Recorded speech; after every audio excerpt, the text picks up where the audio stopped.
La justice niçoise a bien du mal à organiser le procès de l'EHPAD L'Eau Vive à Drape. L'audience avait été renvoyée en décembre dernier et ce fut encore le cas ce matin. Une affaire où il est question de maltraitance, harcèlement moral et escroquerie. Sur le parvis du palais de justice, la CGT avait organisé un happening pour dénoncer les conditions de vie dans les EHPAD des Alpes-Maritimes. Nathalie Layani, Yannick Fournigo. Tête, main, cul. C'est une formule que les aides-soignants connaissent bien. Madame, on vous dit qu'il manque du personnel, on ne peut pas vous donner la douche aujourd'hui. Une toilette, vite faite, mal faite, devenue le symbole du manque de personnel en EHPAD. Voilà, ça correspond exactement à ça. Et encore quand on a le temps. J'étais toute seule dans un service de 12 personnes. Alzheimer, du matin au soir. Je l'ai retrouvé dans l'urine, dans les excréments le matin en arrivant. C'est immonde, c'est immonde. Dominique Platerier découvre la mise en scène de la CGT devant le palais de justice. Aujourd'hui, Olivier, en tant que plaignante, assistait au procès de son ancien employeur. Une audience chaotique, une nouvelle fois renvoyée. Et c'est lamentable.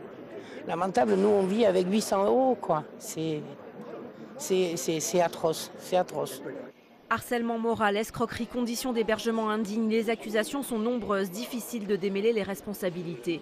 Sur le banc des prévenus, une cadre de santé s'estime victime. Je me voyais me donner à 1000% et je suis quand même avec les inculpés. C'est un sentiment qui est assez dur parce que, voilà, je ne peux pas vous expliquer plus que ça, mais je le vis très mal en fait. C'est pour la soutenir que la CGT a organisé ce rassemblement. Elle aurait pu agir autrement, estiment d'autres salariés. Elle nous mettait la pression constamment. Le 30 mai 2017, j'ai fini par craquer et j'ai voulu mettre fin à mes jours. Et de ce fait, j'ai dû appeler la police pour qu'ils viennent me chercher dans l'établissement. La direction de l'EHPAD, à la fois prévenue et victime, n'a pas souhaité s'exprimer. Et moi, dans la salle d'audience à l'annonce du renvoi, il faudra attendre janvier 2019. Et c'est aussi aujourd'hui que le syndicat, la CGT, lance sa caravane des EHPAD du 15 au 25 juin. Une délégation va se rendre dans chaque établissement du département. Delphine Girard nous en dit plus. Delphine Girard de la CGT, bien sûr.